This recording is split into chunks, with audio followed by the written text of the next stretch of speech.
بسم اللہ الرحمن الرحیم۔ دوسرا درس جو ہے پیجوئی دین یعنی دین کی تلاش جو انسان کر سکتا ہے، چار انہوں نے طریقے سے بتایا ہے کہ چار حص ہوتی ہیں، چار حصوں کے ذریعے سے کسی چیز کی تلاش میں آپ جا سکتے ہیں، خصوصاً دین کے بارے میں۔ ایک جو انسان کے جو نظام میں کون سا ہے، سارٹ سینٹر ہے۔ انسان کا نظام کیا ہے؟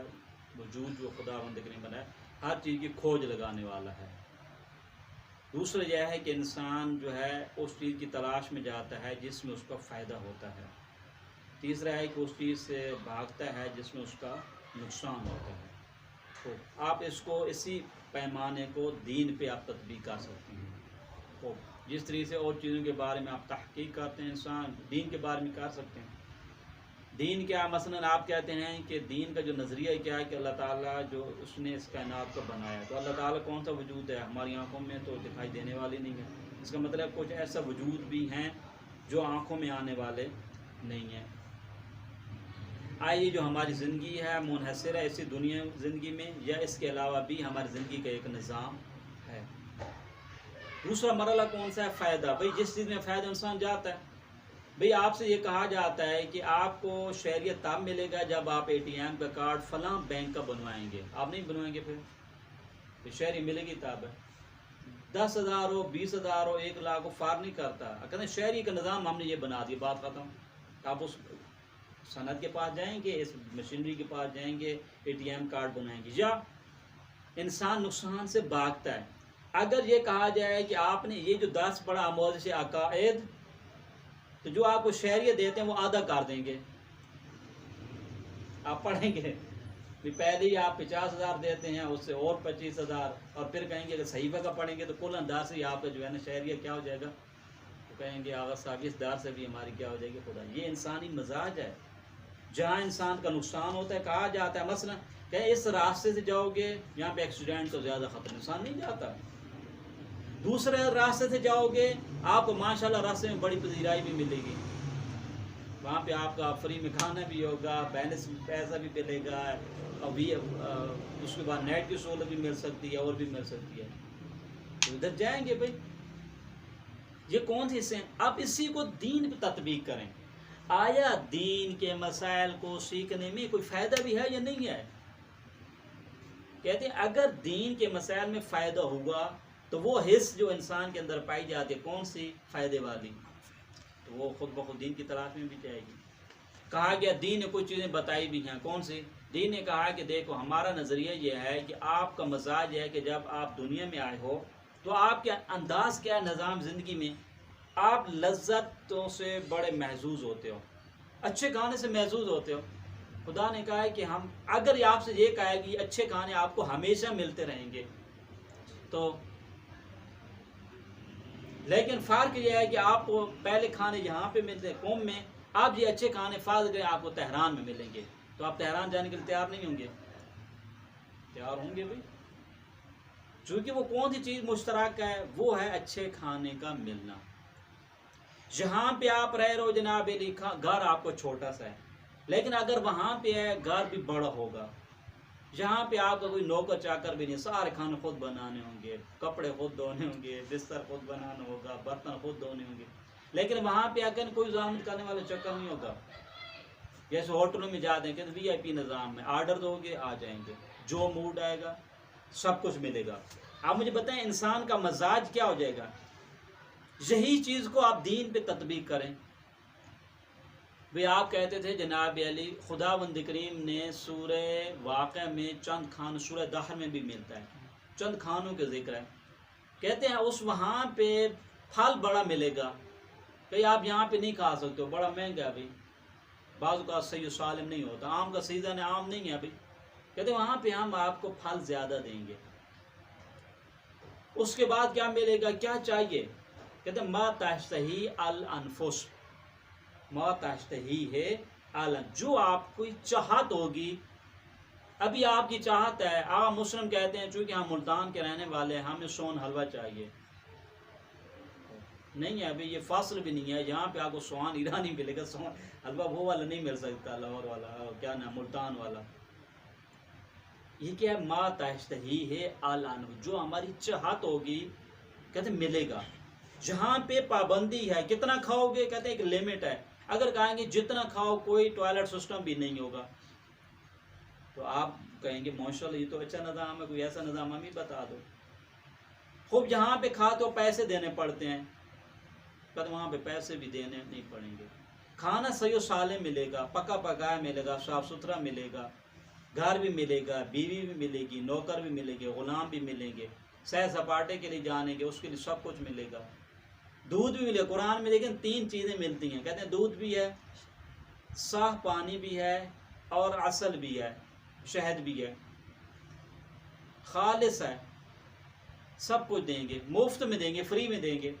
آپ مجھے بتائیں جب فری میں یہی سسٹم اگر دنیا میں ہوتا تو آپ جاتے ہیں یا نہیں جاتے؟ کہتے ہیں دین نے کہا ہم یہ کریں گے، یہی پر اس کا مطلب ہے کہ دین نے کچھ چیزیں بتائی ہیں کہ یہ چیز، اس کے مقابلے میں دین نے کچھ اور چیزوں سے کہا بھی ہے، کہے گا تو ٹھیک ٹھاک ڈنڈے بھی لگیں گے، سیٹ کر کے لگیں گے، صحیح عذاب بھی ہوگا، اتنا عذاب ہوگا کہ اس کی کوئی مقدار بھی معین نہیں ہے۔ آپ اگر پانی مانگو گے تو آپ کو ابلتا ہوا پانی ملے گا، جلنے کے بعد آپ کا جسم ختم بھی نہیں ہوگا، پھر ہم دوبارہ آپ کو اور جسم بنا کے دیں، پھر جلو گے پھر اور جسم بنے گا، اور جسم بنتا رہے گا، مسلسل جسم پہ جسم بنتے رہیں گے۔ کہتے ہیں کہ آپ خود انسان جو ہے ایندھن ہوگا کس کے لیے؟ جہنم کا، کبھی درس یہ بھی ہے۔ بس یہ جو حص تھی کون سی حص تھی؟ نقصان سے بھاگنا، اور وہ والی حص تھی انسان جو ہے جہاں پہ فائدہ ہوتا ہے اس کی جان۔ کہتے ہیں یہ دین میں بھی ہے، انسان عقل مند یہ سوچتا ہے کہ ہو سکتا ہے کہ اگر فرض کریں قیامت ہوئی، مرنے کے بعد بھی کوئی نظام ہوا اور یہ سسٹم بھی ہوا اور ہم نے کہنا نہ مانا تو ہمارا نقصان ہوگا یا نہیں ہوگا؟ لیکن اگر ہم نے فرض کیا، انہوں نے کہتے رہے جناب سب کچھ کہتے رہے ہم سے، وہاں پہ جانے کے بعد کچھ بھی نہ ہوا اور ہم نے دین کی باتوں پہ عمل کیا تو ہمارا نقصان ہو گیا؟ اس میں نہیں، کوئی بھی نقصان ہی نہیں ہوا۔ بھئی آپ کا کیا ہوا؟ تھوڑی بہت زحمت آپ نے اٹھائی نا، لیکن وہاں پہ آپ کو نقصان تو نہیں ہوا، ابھی کچھ بھی نہیں تھا۔ آپ مجھے بتائیں، آپ کا ایک معزز اور نہایت ہی قابل اعتماد اور سچا انسان آپ سے یہ کہتا ہے کہ آغا صاحب اس راستے سے اگر جاؤ گے تو یہاں پہ چور ڈاکوں خطرہ ہے، آپ اسے کہنا مانیں گے یا نہیں مانیں گے؟ پہلے کہیں گے یار ہو سکتا ہے بندہ خدا اشتباہ کر ہے۔ ایک اور اس علاقے کا ایک نیک اور سچا انسان کہتا ہے آغا صاحب اس علاقے سے جاؤ گے نا تو یہاں پہ چور ڈاکو خطرہ ہے۔ آپ کہتے ہیں یار، تیسرے نے کہا، چوتھے نے کہا، پانچویں نے کہا، کہتے ہیں کہ سینکڑوں تعداد میں صالح نیک اور سچے لوگوں نے کہا کہ اس راستے سے جانے سے آپ کا نقصان ہو جائے گا۔ تو یہاں پہ انبیاء کا سلسلہ آتا ہے، 1,24,000 پیغمبر ہے، کہتے رہے بھی ایک خدا ہے، کہنا مانوں گے تو یہ جنت ہے۔ سب نے، کسی نے انکار نہیں کیا جنت کا، سب نے کہا جنت ہے، جنت ہے، جنت ہے۔ دوسری طرف سے کہا جہنم بھی ہے، کہنا مانیں گے جنت میں لذت ہی لذت ہے، لذت۔ تو کوئی انسان اتنا بھی نہیں سوچ سکتے جا سکتے ایک نے اشتباہ کیا ہو، دوسرے نے کیا ہو، تیسرے، یہ تو 1,24,000 کا ایک سلسلہ ہے، 1,24,000 افراد ہیں ایک ہی بات کر رہے ہیں بار بار۔ انسان عقل مند سوچتا ہے یار ہو سکتا ہے، ہم بھی نہیں کہنے پہ مان، تجربہ کرنے میں تو کوئی برا نہیں ہے نا بھائی، ہم تجربہ کر لیتے ہیں۔ ہو سکتا ہے جناب علی کہ جیسے یہ کہہ رہے ہیں جو سچے لوگ ہیں، جھوٹ تو نہیں، یہ تو نہیں ہے کہ سب نے مل کے طے کیا ہو کہ جھوٹ ہم بولیں گے، ایسا تو نہیں ہو سکتا نا، اس لیے کہ مختلف علاقوں میں آئے، ایک ہی جگہ بھی نہیں تھے، ایک ہی نسل سے بھی نہیں تھے، مختلف زبانوں کے لوگ تھے، عربی زبان کے تھے، دوسری زبانوں کے بھی لوگ موجود تھے۔ یہاں سے انسان کی عقل یہ کہتی ہے کہ چونکہ جو چیز وہ بتا رہے ہیں نا وہ چیز خطرناک ہے۔ کیا بتایا ہے؟ کہ آپ جو ہے مرنے کے لیے پیدا نہیں ہوئے ہو، آپ کو ہم نے اس لیے نہیں پیدا کیا ہے کہ چند دنوں کی زندگی آپ گزاریں اس کے بعد ختم، نہیں، ہم نے آپ کو بقا کے لیے پیدا کیا ہے، ایک ابدی زندگی ہے۔ جب ابدی زندگی کا انسان سوچتا ہے کہ اگر فرض کریں ہم نے کہنا نہ مانا تو میرا کتنا نقصان ہو جائے گا، میری پوری ہستی نابود ہو جائے گی۔ جب آپ کو کہا جاتا ہے کہ جس راستے سے آپ گھر بنا رہے ہیں اس راستہ جو ہے سیلاب کا راستہ ہے، آپ گھر بنائیں گے ادھر؟ کہتے ہیں یہاں یہ جو منطقہ ہے، جو علاقہ ہے، اس میں زلزلے والا علاقہ، آپ گھر بنائیں گے؟ جہاں پہ چور ڈاکو ہوتے ہیں، جہاں سانپ بچھو ہوتے ہیں، کہتے ہیں چھوڑو بھائی اس گھر میں نہیں جاتے، ایسی زندگی کیا، ہر روز یہ ٹینشن رہے گی۔ جہاں پہ یہ کہا جا رہا ہے کہ یہ جتنی بھی لوگ انہوں نے کہا بھی یہ خدا ہے، ایک خدا نے سسٹم بنایا، اس کا کہنا مانو گے جنت ہے، جنت میں یہ کچھ ہے، نہیں مانو گے دیجیے۔ انسان تھوڑا سوچتا ہے بھی بات تو یہ کہہ رہے ہیں کہ فرض کریں اگر جنت ہوئی اور اگر فرض کریں جہنم بھی اور ہم نے کہنا نہ مانا تو کتنا ہمارا نقصان ہو جائے گا. اس کو کہتے ہیں انسان باشعور. یہ گفتگو ہے. 3 حصے جو بتاتی ہیں یہ بتاتی ہیں کہ انسان کے اندر جو فائدے والی حصہ ہے. انسان کے اندر کون سی حصہ ہے؟ نقصان سے بھاگنے والی ہے. وہ کہتے ہیں دیکھو ہو سکتا ہے میرا نقصان ہو گیا. ابھی آج کے انسان کا مزاج کیا؟ اگر آپ کو یہ پتہ چلے کہ اس بینک میں پیسے رکھوانے سے آپ کو اتنا پرافٹ ملے گا، آپ رکھوائیں گے یا نہیں رکھوائیں گے؟ یہاں پہ کتنے لوگ جناب شرکتوں میں رکھوا دیتے ہیں اسی وجہ سے نا. لیکن اگر کہا گیا کہ اس جگہ رکھوانے سے آپ کا پورا سرمایہ 1 سال کے اندر اندر ماشاءاللہ اللہ حافظ ہو جائے گا، پھر بھی رکھوائیں گے؟ ابھی یہ عقل مند نہیں ہے انسان. عقل مند جناب پھونک پھونک کے اگر آپ کو قدم اٹھاتے ہیں، اگر آپ کو بتایا جائے کہ اس راستہ جو ہے دل والا راستہ ہے، آپ اس راستے سے جاؤ گے کہ نہیں ہم تو جائیں گے جناب؟ جاؤ پتہ چل جائے گا. آج تک کسی انسان کو آپ نے نہیں دیکھا ہوگا دل والے راستے جب پتہ چل جائے. ہاں نہ پتہ چلو الگ بات ہے. جہاں پہ یہ گفتگو ہے کہتے ہیں یہ جو حصہ ہے نا، حصہ انسان کو کیا بتاتی تھی کہ دین کے کچھ ایسے مسائل ہیں جن میں کچھ منافعت اور سود اور فائدے کی باتیں بھی تھیں، اور کچھ ایسی چیزیں بھی تھیں جن دین کے بارے میں کہ اگر آپ نے اس پہ عمل نہ کیا تو یہ آپ کا نقصان بھی ہو جائے گا. تو وہ حص کیا کہتی ہے؟ حص کہتی ہے کہ مجھے اس کے بارے میں سوچنا چاہیے. چوتھا نقطہ کون سا تھا؟ نہیں اصلا ہم کہتے ہیں اصلا اگر کوئی یہ کہے کہ انسان کے اندر قبل اس کے کہ اس میں پرافٹ والی حصہ ہے، نقصان سے بھاگنے والی حصہ ہے، تحقیق کرنے والا، خود انسان کے جو فطرت میں کیا ہے جناب علی، فطری طور پہ خدا پرست ہے. یعنی اس کو نام کا نہیں پتا. وہ نام اشتباہ کر کے کبھی بتوں کے سامنے جھکتا ہے، اشتباہ کر کے کبھی گائے کے سامنے اس کی پوجا کرتا ہے. یہ اشتباہ کس میں؟ افراد میں ہو رہا ہے. لیکن اس کے اندر جو حص کون سی تھی ہے؟ کسی ایک کے سامنے تواضع اور انکساری کی اس حص پائی جاتی ہے. اس کو آپ نے کہاں پہ مشاہدہ کیا؟ اس وقت جب جناب زہری اسباب اس سے کٹ اپ ہو گئے. وہاں پہ جب دریا کی فضا میں دیکھا طوفان آئے تو وہاں پہ انسان نے کس کو پکارا؟ پھر یہی فرعون جو کہتا تھا ان ربکم الاعلی، جب اس جناب دریا نیل میں ڈوبنے لگا تو اس نے کس کو یاد کیا تھا بھائی؟ کہتے آؤ میری فوج میرے پاس. نہیں فوج تو خود اس کے سامنے ڈوب رہی ہے. اس نے کہا میں کس پہ ایمان لے آیا ہوں؟ اس رب پر جس پہ جناب موسیٰ ایمان لے گیا. میں اللہ کے تعالیٰ کا نام پھر بھی اس نے لے گیا. اس نے کہا کہ حضرت موسیٰ کے خدا کو اب میں بھی مانتا ہوں. یہ کون سی حص تھی؟ وہی حصہ خدا ہی ہے. لیکن دنیا میں کیا ہے؟ جا طلبی ہے، ریاست طلبی ہے، یہ ساری چیزیں ہیں، انسان اس کا اقرار نہیں کرتا. کہتے ہیں جب مشکل کٹھن حالات میں جب ہوتا ہے، کسی نے امام سے پوچھا جناب علی کہ مولا ہمیں کیسے پتہ چلے گا کہ خدا بھی ہے یا نہیں ہے؟ تو امام نے اسی استفادہ کی. یہ توحید مفضل میں یہ روایت موجود ہے. امام نے وہاں پیچھے توحید مفضل، ہماری کسی حدیث کی کتاب میں یہ چیز ملتی ہے، یہ واقعہ حقیقت قرآن اس کو بتاتا ہے.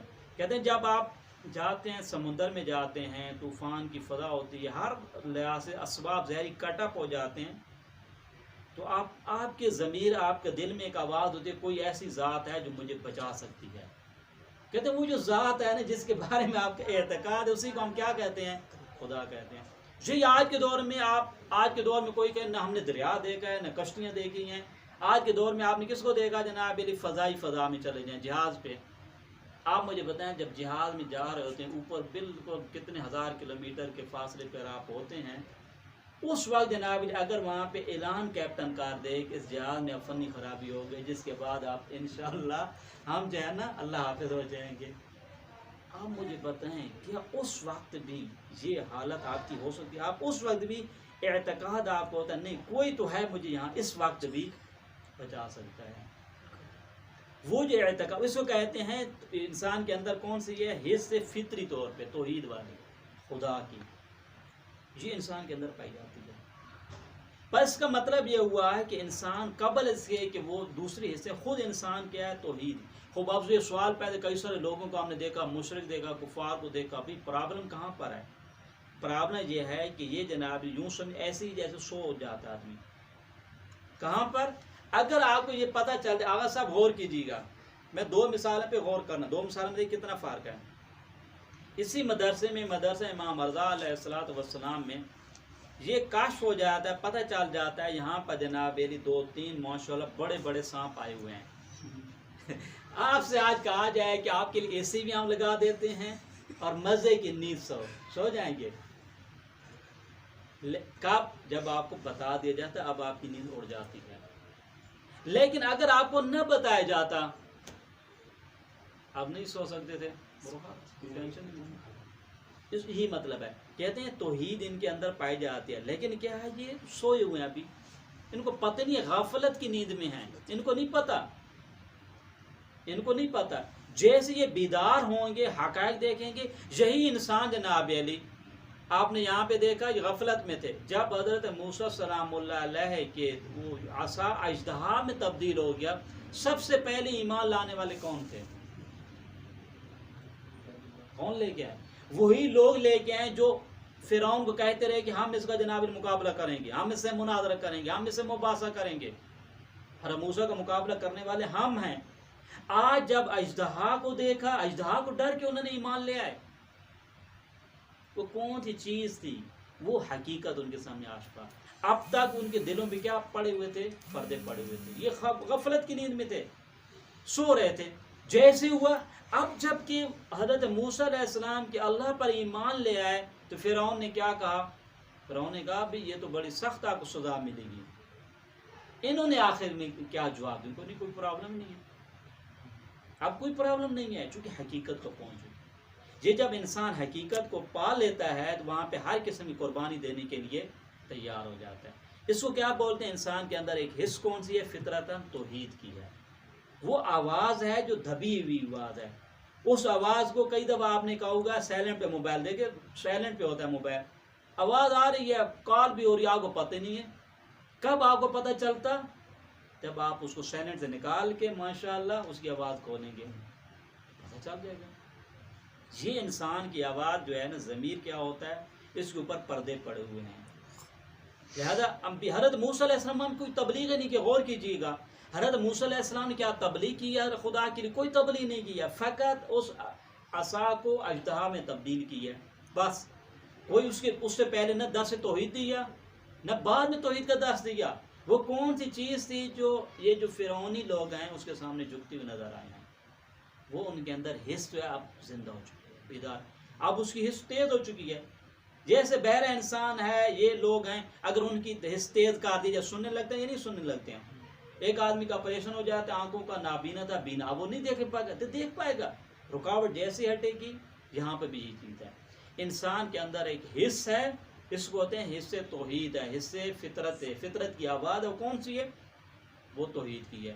جیسے اس کو زندہ کیا جائے گا وہ انسان کیا ہوتا ہے؟ خدا کا دلدادہ ہو جاتا ہے، خدا سے اس کا لگاؤ شروع ہو جاتا ہے. پر 4 حصے جو بتاتی ہیں، اس سے کیا مطلب ہے کہ دین کے بارے میں حقیقت بتاتی ہے. یہاں پہ آخری نقطہ اس گفتگو پہ یہیں پہ ختم کرتے ہیں. اب یہ سوال پیدا ہوتا ہے کہ یہ جو آپ کہہ رہے ہیں بار بار جناب علی کہ ہمارے اندر حص بھی پائی جاتی ہے، حص بھی پائی جاتی ہے، اس حص کو کیسے ہم زندہ کریں گے؟ زندہ بھی تو کرنا چاہیے، نہیں کرنا چاہیے. کہتے ہیں زندہ کرنے کے لیے آپ کو بیدار ہونا پڑے گا.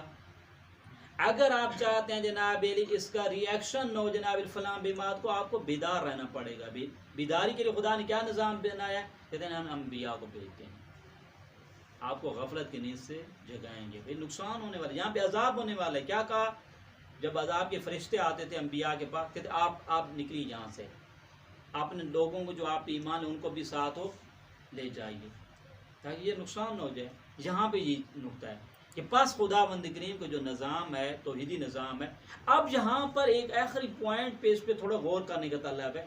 جب یہ سارا سسٹم موجود ہے، یہ بتایا گیا کہ یہاں پہ نقصان بھی ہو سکتا ہے، یہاں پہ فائدہ. اب بھی اگر انسان توجہ نہ دے تو اب اس انسان کا جو مقام ہے حیوان سے بالاتر ہونا چاہیے، نیچے ہونا چاہیے.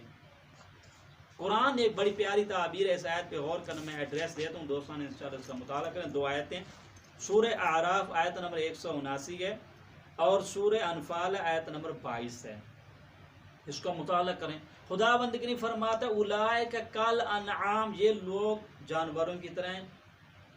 بل ہم اضل، بلکہ اس سے بھی کیا ہیں؟ بدتر ہیں، اس سے بھی گمراہ. کیوں؟ اولئک هم الغافلون، یہ غفلت ہے. غفلت کا نتیجہ کیا بننا ہے کہ یہ انسان جو ہے اب انحطاط کا شکار ہو. اگلی آیت میں دیکھیں خدا نے فرمایا ان شر الدواب، خدا کے نزدیک بدترین جانور کون سا ہے؟ خدا نے نہیں کہا کہ کتا ہے، خنزیر ہے، یہ نہیں، کون ہے؟ عند اللہ الصم البکم الذین لا یعقلون، یہ انسان ہے جو نہ سنتے ہیں نہ دیکھتے ہیں غور، یہ انسان، یہ نہیں کہ کتا ہے، ابھی یہ نہیں کہ کچھ چھوڑو بھائی، خدا کہتے ہیں بدترین جو جانور یہ ہے، کون سا؟ یہ حضرت انسان، یہ حضرت انسان کی پرابلم یہیں پہ ہے، کہتے ہیں یہ بدتر بھی ہے اور یہ غافل بھی۔ کیوں ہوا بھائی؟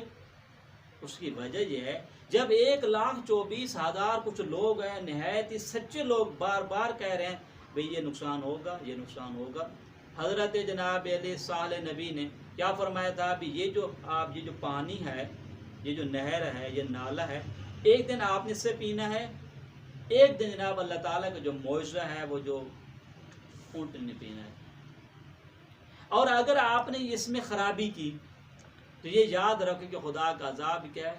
اٹل ہے۔ صحیح ہے؟ ان کو پتہ بھی تھا جناب علی کہ یہ وہ شخص کہہ رہا ہے عذاب کے لیے جس کے ارادے سے پروردگار نے، کتنا سچا نبی ہے کہ اس پہاڑی سے جناب علی اونٹنی برآمد ہوئی ہے، وہی کہہ رہا ہے نا کہ اس میں عذاب بھی ہوگا۔ لوگوں نے کہنا مانا نہیں مانا۔ یہ انسان کیا ہے؟ اس کو آپ کتنے نمبر دیں گے اس انسان کو؟ یہ انسان دیکھ رہا ہے کہ ابھی اسی کے کہنے سے معجزہ ہوا، یہی کہہ رہا ہے اب یہ بھی ہوگا۔ بس اس انسان کو کہتے ہیں یہ انسان کیا نہایت ہی بدترین جانور ہے۔ کب؟ جب جناب میری سچے لوگوں کے کہنے کے باوجود بھی کہ یہاں پہ نقصان بھی ہے اور یہاں پہ فائدہ بھی ہے، اس کے باوجود بھی ان کی آواز پر لبیک کو نہ کہے، یعنی وہ آپ نے اتنا اپنے آپ کو جناب غفلت کی نیند میں سو جائے کہ خدا بندی کریم فرمائے کہ یہ بدترین انسان ہے۔ اولئک کالانعام بل ھم اضل، اعاذنا اللہ من شرور انفسنا وسیئات اعمالنا۔ والسلام علیکم ورحمۃ اللہ وبرکاتہ۔